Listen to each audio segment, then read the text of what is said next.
South ఇండియాలోనే అతి తక్కువ ధరలకి రత్నాలనందించే ఏకైక సంస్థ 6JVR. ఢిల్లీలో జరిగినటువంటి ఆత్మాహుతి దాడిలో 12 మంది చనిపోతే 14 మంది వరకు క్షతగాత్రులయ్యారు. డాక్టర్స్ ఇందులో డైరెక్ట్గా పాల్గొనడం అనేది అత్యంత దారుణమైన ఘటన. దీంతో పాటు రీసెంట్గా హైదరాబాద్లో అరెస్ట్ చేసినటువంటి ఒక వ్యక్తి, అతను కూడా టెర్రరిస్ట్, గుజరాత్ పోలీసులు అరెస్ట్ చేశారు. అతను ఈ ఆముదాల గింజల నుంచి విషాన్ని తయారు చేసి దాన్ని ప్రసాదంలో వాటర్లో కలిపి అందరినీ విషప్రయోగంతో చంపేయాలి అనేసి ప్లాన్ చేశారని చెప్తున్నారు. ఏంటి అసలు ఈ దారుణం? ఇంత దారుణంగా ఉంటాయా అసలు? వాళ్ళ ఆలోచన ధోరణి ఇలా ఉంటుందా? ఒకసారి మనం జేడి లక్ష్మీనారాయణ గారితో మాట్లాడదాము. ఆయన జై భారత్ పార్టీ వ్యవస్థాపక అధ్యక్షులుగా ఉన్నారు. అలాగే మాజీ సిబిఐ జేడీగా కూడా వర్క్ చేశారు. ఇంకొక విషయం ఏంటంటే ఆయన యాంటీ టెర్రరిస్ట్ స్క్వాడ్కి కూడా పనిచేస్తున్నారు. అసలు టెర్రరిస్టుల ఆలోచన ఇంత ఘోరంగా ఉంటాయా? సార్ని అడిగి తెలుసుకుందాం. సార్ నమస్తే అండి. నమస్తే నిరుపమ గారు. సార్, వింటుంటే చాలా భయం వేస్తుంది సార్. అసలు ఈ అల్ఖైదా వాళ్ళకి ఏకంగా ఒక బుక్కే ఉంటుంది. వాళ్ళ దగ్గర వాల్యూమ్ 1, వాల్యూమ్ 2 అని 2 బుక్స్ రిలీజ్ చేసుకున్నారంట సార్.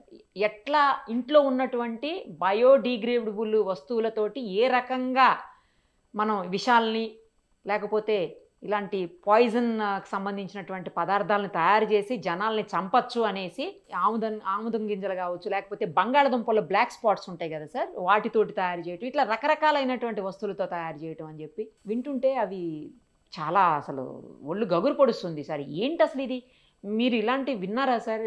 ఇలాంటి వాళ్ళ సాహిత్యం లేకపోతే వాళ్ళు రాసుకునేటువంటి బుక్స్ ఎప్పుడన్నా మీరు కూడా సీజ్ చేసినటువంటి ఘటనలు ఉన్నాయా సార్? యాక్చువల్గా మీరు చూసుకుంటే ఇంతవరకు జరిగిన టెర్రరిస్ట్ ఇన్సిడెంట్ మీరు గమనిస్తే సాధారణంగా చిన్న చిన్న పనులు చేసుకునేవాళ్ళు, ఎక్కడో మెకానిక్ షాప్ లో పనిచేసేవాళ్ళు, లేకుంటే ఎలక్ట్రీషియన్స్, ఇలాంటి వాళ్ళను బ్రెయిన్ వాష్ చేసి వాళ్ళని బయటికి పంపించి ట్రైనింగ్ ఇచ్చి వాళ్ళను ఈ విధమైన ఉగ్రవాద దాడులు చేసేటట్టుగా చేసే ఇంతవరకు ఉన్న టెర్రర్ మాడ్యూల్స్ మీరు చూస్తే ఆ విధంగా ఉంటుంది. ఈవెన్ మీరు ముంబైలో జరిగిన అటాక్ చూసినా కూడా కసాబ్ కావచ్చు, వారితో పాటు వచ్చిన వాళ్ళంతా కూడా చిన్న చిన్న పనులు చేసుకునేవాళ్ళు. వాళ్ళని ఈ మతం పేరు మీదట వాళ్ళను ఇది చేసి బ్రెయిన్ వాష్ చేసి వాళ్ళను మీరు చనిపోయిన తర్వాత మీరు స్వర్గానికి వెళ్తారు, అక్కడ మీకు చాలా సుఖాలు అందుతాయి, జన్నత్ అని ఇలాంటి రకరకాల విషయాలు చెప్పి వాళ్ళను బ్రెయిన్ వాష్ చేస్తూ ఉంటారు. కానీ నిన్న జరిగిన సంఘటనలు మీరు ఒకసారి చూస్తే వీళ్ళందరూ కూడా మెజారిటీ డాక్టర్స్ ఉన్నారు. అవును సార్, ఉన్నత విద్యావంతులు, ఉన్నత విద్యావంతులు. అందుకనే నిన్న జరిగిన టెర్రర్ ఇన్సిడెంట్స్ ఏదైతే ఉన్నాయో వాటిని వైట్ కాలర్ టెర్రరిజం అనొచ్చు. ఎలాగైతే వైట్ కాలర్ క్రైమ్ అంటారో, అంటే బాగా మంచి పొజిషన్ లో ఉన్న వాళ్ళు నేరాలు చేస్తే దాన్ని వైట్ కాలర్ క్రైమ్ అంటాం. అదే విధంగా ఇప్పుడు చూస్తే ఇది వైట్ కాలర్ టెర్రరిజం. అంటే ఏమాత్రం అనుమానం రాకుండా వీరు ఇలాంటి వాటిలలో ఇన్వాల్వ్ అవుతారా అన్నది కూడా ఎవరికి అనుమానం రాకుండా ఒక పకడ్బందీగా ఈ జైషే మహమ్మద్ యొక్క మాడ్యూల్ ఏదైతే వర్క్ ఉందో దాని గురించి మనం మాట్లాడుకోవాలి. యాక్చువల్ గా మీరు ఒక్కసారి ఆపరేషన్ సింధూర్ తర్వాత, ఎందుకంటే నిన్న జరిగిన సంఘటనలు మీకు జమ్మూ అండ్ కాశ్మీర్, హర్యానా అంటే ఫరీదాబాదు, ఆ తర్వాత ఢిల్లీ, ఆ తర్వాత గుజరాత్, ఆ తర్వాత ఉత్తరప్రదేశ్, ఇలా 5 సంఘటనలు జరిగాయి మనకి. యాక్చువల్ గా చూసుకుంటే ఇందులో మొదట చూడాల్సింది మీరు జమ్మూ అండ్ కాశ్మీర్. ఎందుకంటే టెర్రరిజం ఎప్పుడైనా కూడా జమ్మూ అండ్ కాశ్మీర్ లో ప్రధానంగా అక్కడ జరుగుతోంది. మనకు ఆపరేషన్ సింధూర్ పహల్గామ్ జరిగిన తర్వాత మీరు చూస్తే మే, జూలై మరియు ఆగస్ట్ లో అక్కడ పెద్ద పెట్టున arms and ammunition, explosives seize చేయడం జరిగింది జమ్మూ అండ్ కాశ్మీర్. అంటే యాక్చువల్ గా మీరు చూసుకుంటే మేలో, జూలైలో, తర్వాత ఆగస్ట్ లో అక్కడ సోపియాన్ కావచ్చు, లేకుంటే పూంచ్ కావచ్చు, లేకుంటే కిస్టవార్ కావచ్చు, దానికి ఆపరేషన్ కెల్లర్ అని ఒక ఆపరేషన్ చేసి లష్కర్-ఈ తైబా వాళ్ళు చేసిన ఈ ఆర్మ్స్ అమ్యునిషన్ అంటే మందుగుండు సామాగ్రి, తర్వాత వచ్చేసి వెపన్స్, ఆ తర్వాత ఎక్స్ప్లోజివ్స్ సీజ్ చేశారు. దాని లింకులు పెట్టుకొని ఇంటరాగేట్ చేస్తున్నప్పుడు నవంబర్ 8 నుంచి 10 వరకు ఫరీదాబాద్ అంటే హర్యానాలో ఉన్న ఫరీదాబాద్ లో జమ్మూ అండ్ కాశ్మీర్ పోలీసు, హర్యానా పోలీసులు కలిసి వాళ్ళు సుమారుగా 2900 కిలోల ఎక్స్ప్లోజివ్ అంటే అమోనియం నైట్రేట్, ఏదైతే మనము ఫర్టిలైజర్స్ అంటే యూరియాకు దానికి తయారు చేస్తామో అటువంటి ఎక్స్ప్లోజివ్స్, దానికి కావలసిన ఇతర సాధన సామగ్రి, వాటన్నిటిని కూడా ఎవరైతే ఈ అల్ ఫలా అనే యూనివర్సిటీ ఏరియా ఉంది ఫరీదాబాద్, అక్కడ కొన్ని రూమ్స్ నుంచి ఇవి సీజ్ చేశారు. ఓకే. అందులో ముఖ్యంగా 2 డాక్టర్లను అరెస్ట్ చేశారు. అవును సార్. అందులో డాక్టర్ ముజముల్ గానీ అని, తర్వాత ఇంకొక అతను డాక్టర్ అదిల్ అహ్మద్ రాథేర్. వీళ్ళిద్దరిని అక్కడ అరెస్ట్ చేయడం జరిగింది. వీళ్ళిద్దరూ కూడా జమ్మూ అండ్ కాశ్మీర్ కు పుల్వామా ఏరియాకి చెందిన వాళ్ళు వీళ్ళిద్దరు కూడా. సో వాళ్ళ దగ్గర నుంచి ఈ విధంగా అమోనియం నైట్రేట్, తర్వాత మిగతా ఎక్స్ప్లోజివ్ మెటీరియల్స్, తర్వాత దీన్ని కావాల్సిన డిటోనేటర్స్, ఎలక్ట్రికల్ టైమర్స్ ఉంటాయి టైం బాంబ్ తయారు చేయడానికి, వాటిని, తర్వాత వచ్చి ఒక అసాల్ట్ రైఫిల్, పిస్టల్స్, మ్యాగజైన్స్ ఇవన్నీ కూడా అక్కడ సీజ్ చేయడం. సో ఈ జమ్మూ అండ్ కాశ్మీర్ లో ఉన్న లింక్స్ ని బట్టి ఫరీదాబాద్ కి రావడం జరిగింది. సో ఫరీదాబాద్ లో 2 డాక్టర్స్ అరెస్ట్ చేసిన తర్వాత అదే మాడ్యూల్ కి చెందిన వాళ్ళు ఈ విధంగా అక్కడ జమ్మూ అండ్ కాశ్మీర్ లోను, తర్వాత ఫరీదాబాద్ లోను వీళ్ళు దొరికిపోయారని చెప్పేసి అక్కడి నుంచి తప్పించుకోవడానికి వాళ్ళ దగ్గర ఉన్న ఒక వెహికల్ లో ఈ ఎక్స్ప్లోజివ్స్ తీసుకుని వస్తున్నప్పుడు ఇక్కడ మన రెడ్ ఫోర్ట్ దగ్గర చాందినీ చౌక్ ఏరియాలో నిన్న సాయంత్రం అది సూసైడ్ బాంబింగ్. వాళ్ళు ఎందుకంటే అందులో డిటోనేటర్ కూడా ఉందని తెలిసింది ఇప్పుడు వరకు జరుగుతున్న ఇన్వెస్టిగేషన్ లో. దానివల్ల వాళ్ళ వెహికల్ కి వాళ్ళు బ్లాస్ట్ చేసుకొని వాళ్ళు ఆ విధంగా ఒక సూసైడ్ బాంబ్ లాగా వాళ్ళు పని చేయడం జరిగింది.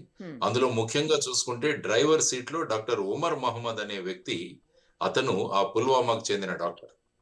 అతను ఈ సేమ్ టెర్రర్ మాడ్యూల్, మీరు ఫరీదాబాద్ మాడ్యూల్ తర్వాత దానిలో చెందిన మాడ్యూల్, అతను అక్కడ ఈ విధంగా సూసైడ్ చేసుకొని ఇంతమందికి అతను మరణానికి తర్వాత ఇంజురీస్ కి కారణమైంది. ఆ తర్వాత ఇది ఇలా జరుగుతుండగా యూపీలో ఒక అమ్మాయి డాక్టర్ షహీన్ అని, ఆవిడని కూడా అరెస్ట్ చేశారు. ఆమె దగ్గర నుంచి కూడా ఐ థింక్ ఒక AK-47 రైఫిల్, కొంత అమ్యునిషన్, డాక్టర్ మళ్ళా కూడా. సో ఇప్పుడు చూసుకుంటే మీరు ఫరీదాబాద్ లో 2 డాక్టర్లు, తర్వాత ఈ సూసైడ్ చేసుకుని చనిపోయిన డాక్టర్, ఆ తర్వాత డాక్టర్ షహీన్ అని ఒక అమ్మాయి. సో ఈ విధంగా Jammu and Kashmir, Faridabad, Delhi and UP. ఈ లోపల గుజరాత్ లో ఉన్న యాంటీ టెర్రరిజం స్క్వాడ్ వచ్చి అక్కడ ఇంకొక డాక్టర్ అరెస్ట్ చేసింది. అతను హైదరాబాద్ బేస్డ్ డాక్టర్. అతని పేరు డాక్టర్ అహ్మద్ మొయినుద్దీన్ సయీద్. అతను మీరు అన్నట్టు ఏదైతే ఈ ఆముదపు గింజలు ఏదైతే ఉన్నాయో వాటి నుంచి అతి ప్రమాదకరమైన విషాన్ని తయారు చేసి, ఆ విషం యొక్క ప్రధానమైన గుణం ఏంటంటే దానికి రంగు, రుచి, వాసన ఉండదట. సో దాన్ని తీసుకొని ముఖ్యంగా పెద్ద పెద్ద వాటర్ రిసోర్సెస్ గాని, వాటర్ ట్యాంక్స్ గాని ఇలాంటి వాటిలో కలిపి చాలా మందిని ఈ విధంగా మళ్ళా చంపాలని చెప్పేసి ఒక ప్లాన్ అన్నది అక్కడ. సో ఆ విధంగా మీరు చూసుకుంటే నిన్న జరిగిన ఈ యాంటీ టెర్రరిజం స్క్వాడ్ యొక్క ఆపరేషన్స్ గుజరాత్ కావచ్చు, తర్వాత ఈ ఫరీదాబాద్ మాడ్యూల్ ని బ్రేక్ చేయడం, ఆ తర్వాత ఇమ్మీడియట్ గా ఢిల్లీలో ఈ ఇన్సిడెంట్ జరగడం, ఆ తర్వాత డాక్టర్ షహీన్ యూపీకి చెందిన వ్యక్తిని అరెస్ట్ చేయడం, గుజరాత్ లో ఈ వ్యక్తిని అరెస్ట్ చేయడం, ఇందులో మొత్తంగా అందరూ కలిసి డాక్టర్లుగానే ఉండడం, ఇది కూడా ఒక ప్రధానమే. అంటే అందుకనే దీన్ని వైట్ కాలర్ టెర్రరిజం అంట. ఈ డాక్టర్ షహీన్ అని షహీన్ షయీద్ అని ఎవరైతే ఈ అమ్మాయిని అరెస్ట్ చేశారో ఆ అమ్మాయి యాక్చువల్ గా జైషే మహమ్మద్ యొక్క విమెన్స్ వింగ్ దాన్ని మొదలు పెట్టడానికి ప్రధానమైన రీజన్ అని చెప్పేసి మనకు రిపోర్ట్స్ నుంచి రావడం జరిగింది. సో దానితో యాక్చువల్ గా ఈవిడ కారు నుంచి కూడా ఒక AK-47, తర్వాత ఈ వైట్ కాలర్ టెర్రర్ సిస్టమ్ ఏదైతే ఉందో దానిలో ఈమె కూడా మెంబర్ గానే అన్నట్టుగా మాట్లాడుతున్నారు. సో ఇది చాలా డిస్టర్బింగ్ ఫ్యాక్ట్ మనకి. ఎందుకంటే ఆపరేషన్ సింధూర్ తర్వాత మనం పాకిస్తాన్ ని ఏ విధంగా వాళ్ళ టెర్రర్ క్యాంప్స్, ఆ తర్వాత వాళ్ళ ప్రధానమైన బేసెస్, మిలిటరీ బేసెస్ ఏవైతే ఉన్నాయో వాటన్నిటి మీద చర్యలు తీసుకున్న తర్వాత పాకిస్తాన్ ఒక ప్రతీకారంతో రగిలిపోతుంది అక్కడ. ముఖ్యంగా జైషే మహమ్మద్ యొక్క చీఫ్ ఎవరైతే ఉన్నారో మౌలానా మసూద్ అజర్, వాళ్ళ కుటుంబ సభ్యులందరినీ కూడా మన అటాక్స్ లో చంపివేయడం జరిగింది. సో దానితో ఈ జైషే మహమ్మద్ సంఘటన ఏ విధంగా మళ్ళా భారతదేశంలో అల్లకల్లోలం సృష్టించాలన్న ధోరణిలో ఈ మొత్తం ఈ మాడ్యూల్ ఏదైతే ఉందో ఆ మాడ్యూల్ ని ఆపరేట్ చేసిందని మనం అనుకోవచ్చు. సో ఇది ప్రధానంగా మనం ఆలోచించాలి. దానితో మొత్తం పోలీస్ ఫోర్స్ అలర్ట్ అయ్యి అనేక ప్రదేశాల్లో ఇంక్లూడింగ్ హైదరాబాద్ కావచ్చు, మిగతా ప్రాంతాల్లో కూడా చెకింగ్స్, తర్వాత ఈ స్లీపర్ సెల్స్ అని ఉంటాయి చాలా చోట్ల. స్లీపర్ సెల్స్ అంటే వాళ్ళందరూ కొంత మాటకు ట్రైనింగ్, తర్వాత వాళ్ళ కాంటాక్ట్స్ లో ఉంటారు, వీళ్ళందరినీ కూడా అప్పుడప్పుడు యాక్టివేట్ చేస్తుంటారు. సో ఈ స్లీపర్ సెల్స్ కూడా ఏ విధంగా యాక్టివేట్ అవుతాయన్న దీంట్లో కూడా పోలీసు విస్తృతంగా చర్యలు తీసుకోవడం, తర్వాత సెర్చ్లు చేయడం, ప్రజల్ని కూడా జాగ్రత్తగా ఉండమని చెప్పడం, ఇదంతా కూడా మనం చూసాము. సో ఈ వైట్ కాలర్ అన్న రాడికలైజేషన్ జరగడం అన్నది ఇట్స్ ఎ డిస్టర్బింగ్ ఫీచర్. ఇంతకు ముందంతా చిన్న చిన్న వాళ్ళు చేశారని అనుకునే వాళ్ళం, కానీ ఇప్పుడు చూసుకుంటే డాక్టర్ ముజమిల్ కావచ్చు, డాక్టర్ ఆదిల్ కావచ్చు, డాక్టర్ ఉమర్ కావచ్చు, డాక్టర్ షహీన్ కావచ్చు, డాక్టర్ సయీద్ కావచ్చు, వీళ్ళందరూ కూడా ఈ విధంగా బ్రెయిన్ వాష్ చేయించుకొని వీళ్ళంతా ఈ విధమైన ప్రొఫెషనల్ రాడికలైజేషన్ జరుగుతుండడం చాలా disturbing for the country also.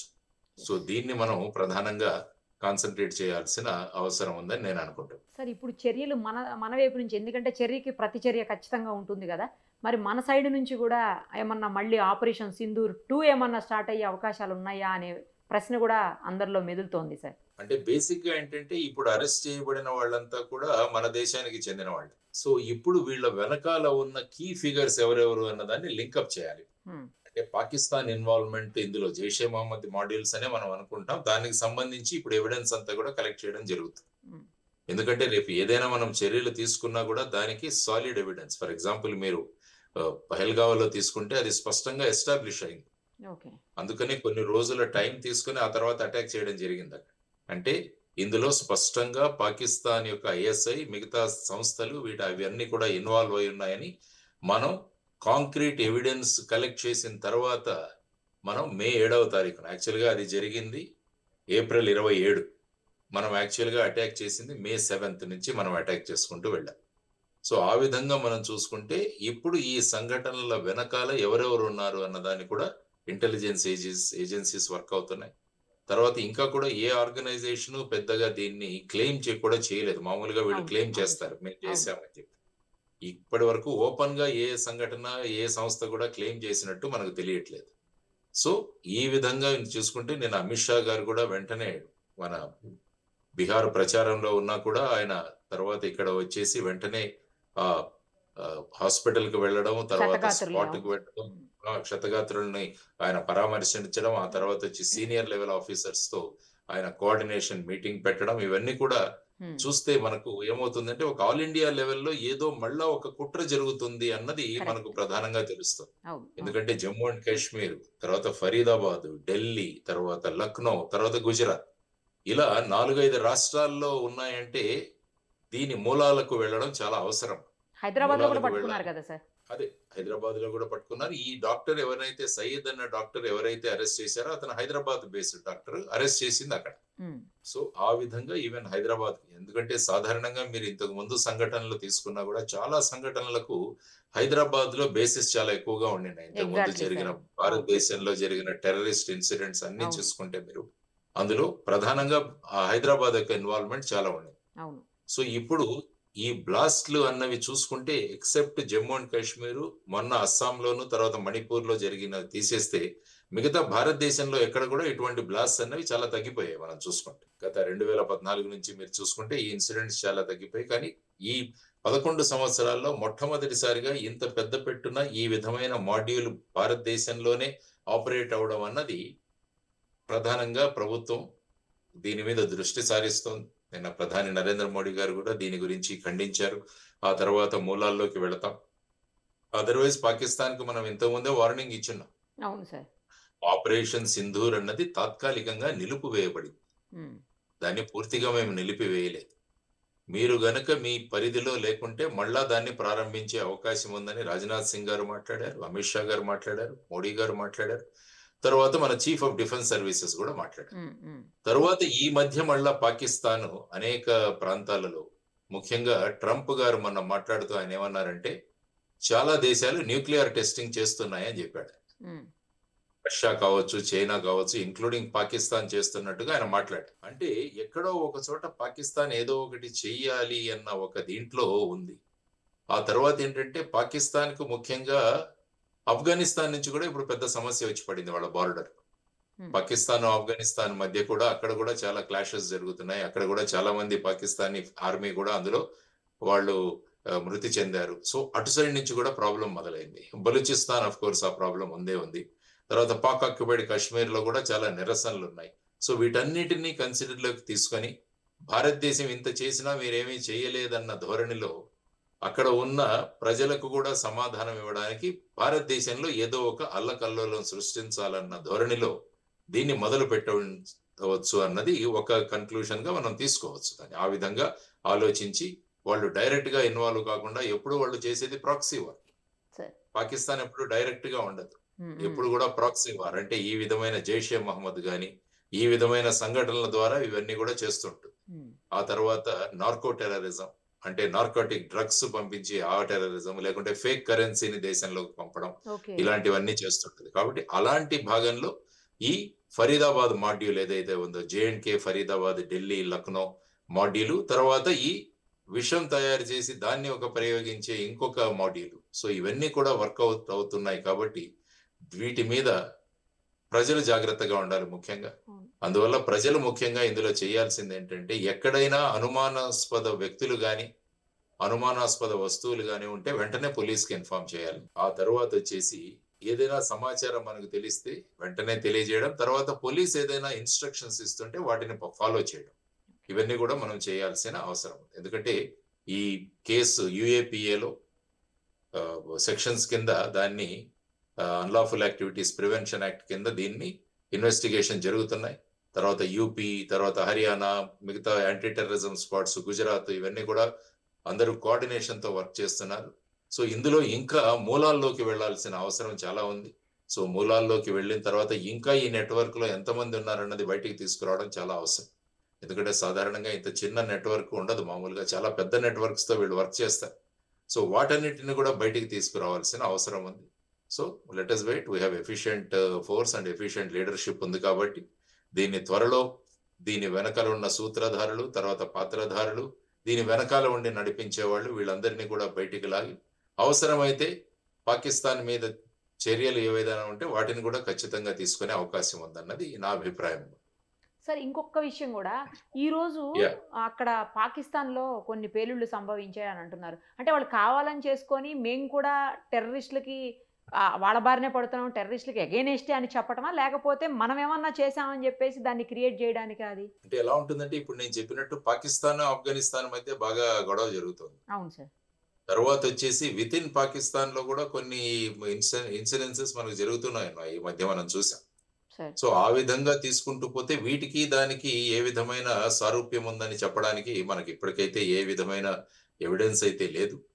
So ఆ విధంగా అక్కడ జరిగినా కూడా దానికి భారతదేశాన్ని ఆపాదించడం అన్నది అది కరెక్ట్ కాదు. ఎందుకంటే వీళ్ళందరికీ ఇంట్రాగేషన్ లో కూడా తేలింది ఏంటంటే these are highly brainwashed people. వీళ్ళందరినీ కూడా రాడికలైజ్ చేయడం జరిగింది. కాబట్టి ముఖ్యంగా మనం చూడాల్సింది ఏంటంటే, ఈ రాడికలైజేషన్ అన్నది మనం తగ్గించాలి. రాడికలైజేషన్ అంటే ఒక మతాన్ని వాళ్ళ మీద రుద్ది ఈ విధంగా చేస్తూ వాళ్ళని ఆ విధంగా ప్రేరేపించడాన్ని రాడికలైజేషన్ అంట. సో అందువల్ల ఈ రాడికలైజేషన్ ఎక్కడైనా జరుగుతుంటే దాని గురించి కూడా మనం సమాచారం అందించడం చాలా అవసరం. ఆ తర్వాత ఈ రాడికలైజేషన్ జరగకుండా కూడా రాష్ట్రాలు మరియు కేంద్రం కూడా తగిన జాగ్రత్తలు వహించాల్సిన అవసరం కూడా ఉంది. ఎందుకంటే ఇలా డాక్టర్లు, తర్వాత హైలీ క్వాలిఫైడ్ పీపుల్ రాడికలైజ్ అవ్వడం మొదలు పెడితే ఏమవుతుందంటే పరిస్థితి చాలా కష్టంగా ఉంటుంది. ఇంతవరకు నేను ఇంతకుముందు చెప్పినట్టు మామూలుగా చిన్న చిన్న వాళ్లతో చేయించిన ఈ సంఘటనలు ఇప్పుడు పెద్దవాళ్ళు కూడా, అంటే బాగా చదువుకున్న వాళ్ళు కూడా ఇన్వాల్వ్ అవ్వడం అన్నది that is not a good sign. So వీటన్నిటిని కూడా మనం ఎదుర్కోవాలి. దాన్ని ఎక్కడ కట్ చేయాలో అక్కడ కట్ చేయాలి వెంటనే. తర్వాత వీళ్ళలో కొంతమంది చైనాలో కూడా MBBS చేసి వచ్చిన వాళ్ళు అంటారు. ఈ గుజరాత్ లో పట్టుబడిన వ్యక్తి, అతను చైనాలో MBBS చేశాడని విన్నా. సో అక్కడ ఇటువంటి అక్కడ ఏదైనా బ్రెయిన్ వాషింగ్ జరుగుతుందా, ఇది కూడా చూడాల్సిన అవసరం.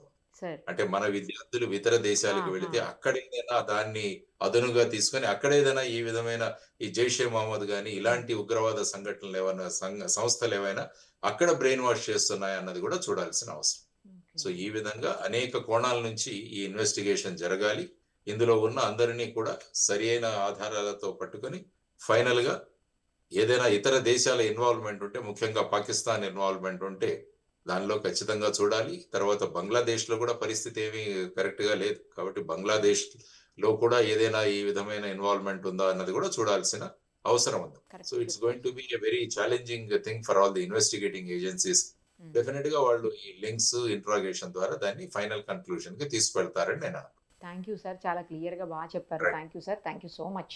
రైట్, నమస్తే. మరిన్ని అప్డేట్స్ కోసం Nirupama Suman TV Insta page ని ఫాలో చేయండి. సుమన్ టీవీలో మీ పర్సనల్ అండ్ బిజినెస్ ప్రమోషన్స్ కోసం కింది నెంబర్ కి కాంటాక్ట్ చేయండి.